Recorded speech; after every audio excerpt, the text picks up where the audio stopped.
Are you exasperated or what? Well, if you are, this is the podcast series for you because along with my co-host Gregg Greenberg, author of Fcking Argentina, and I'm Tom Fox, we are exploring the current American psyche of being overworked, overleveraged, overwhelmed, overtired, and we're going to talk about exasperation. In this newest edition of the Compliance Podcast Network, we're going to unpack exasperation throughout, and as today's story explains or details exasperation for every person in America. So I'm your co-host, Tom Fox. And I'm Gregg Greenberg. This is a big order, a tall order you just set up there, Tom Fox. I'm the author of Fcking Argentina, this book right here, and 10 more tales of exasperation. So this season on Fcking Argentina, we're talking about exasperation. And each day it's nearly impossible to complete a full day without lashing out at some object, animate or otherwise, that's causing intense frustration, irritation. In today's episode, we explore exasperation on the New Jersey Turnpike, Tom. So, Greg, I have to say this story has to be autobiographical. It has to be autobiographical for you as a parent, for you as a child, because I think everyone has experienced this, whether they've been a parent or child, and most of us have been one or the other. And you go into each character's exasperation, and you really hit the mark for the mother, for the father, for the kids. I'm very glad I raised your blood pressure, Tom. I'm very glad I brought back all those vivid memories of frustration for you. So with the title of this book, I thought it was the New Jersey Turnpike that was so exasperating, but that's just the setup. So what's the story and why is there so much exasperation in this family's car? So when I was growing up, I grew up in New York, but we had relatives down in Washington, D.C., and we would travel every Thanksgiving, which is a very busy travel day, north to south on I-95, which is the New Jersey Turnpike.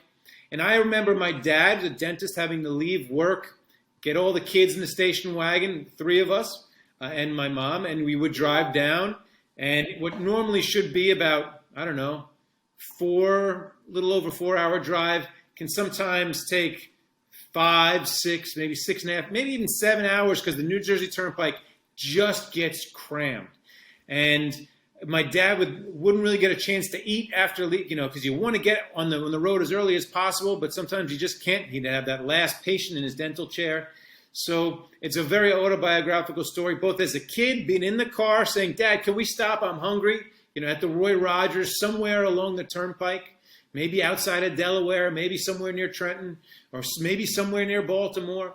And from the parents' perspective, now I know it well, having 2 boys of my own, who also, when you're driving down there in traffic to meet the family for Thanksgiving, it can get pretty tense inside that car. So there is lots, and I mean lots going on here.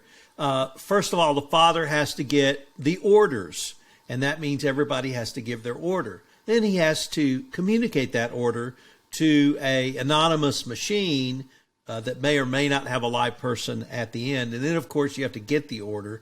But why don't you take us through the exasperation in each one of those steps, Greg? Well, look, if you're a parent and you're driving and you're down it's a long trip and there's traffic and you finally get to the rest area and you don't want to get out because you're all settled in the car. So you pull into the drive-through and you're speaking to that machine and there's a lot of cars behind you. And you get the order, you want to get your wife's order, you get the kids' order, and everyone has something different on their burger, something that they like or they may not like. And you got to get it perfect, because if you don't get it perfect as you're traveling further down south, you don't want to have the wrong thing in your hands or your kids' hands when all of a sudden you're entering Delaware because you don't want to stop again. So that's the exasperation, is when you're talking to that machine and that kid who's listening on the other side with the headphones on, taking your order. And you want to make sure they get their order right. And you want to get that bag when they give you that greasy bag full of fries, which you dive into as you're driving because you're so hungry. And I know it's dangerous to eat fries and drive, but you have to do it, Tom. You just have to do it. So there was one very poignant scene, and as a lifelong mayonnaise hater, I completely understood it. Don't like the stuff, Tom. Mayonnaise. Don't like it. that's clear. But why is it such a deal breaker for the narrator? Well, look, everyone has their peeves. My sister doesn't like cilantro. My brother doesn't eat tomatoes. I do not like mayonnaise. I don't want it on or near my sandwiches or my burgers. But for some reason, people put it on without asking. And imagine you're starving and you have two screaming kids in the back and you've been driving for hours. You didn't really eat a big meal before you left New York and you have a long way to go and you know that. And you pull away from the drive-thru and you get a sandwich with something that you're not going to eat if they give it to you. And that is really soul-crushing. But, you have a job to do. You're the adult in the car and you just have to keep driving and subsist on that handful of fries to get you down to the Thanksgiving dinner. But there's one more part of this story that I thought was just fabulous. And we've talked about mothers throughout this podcast series. We have certainly talked about wives. But this story encapsulates something you said in an earlier podcast, which is where when you're married, your wife holds your family together. So how did the wife keep it all together for the entire family, father and sons? Well, she really helped calm the driver, which everyone, all right, it's me, I'm the driver. Calm the driver, offering, her sandwich, trying to get everyone to share. It didn't really end up working out that well.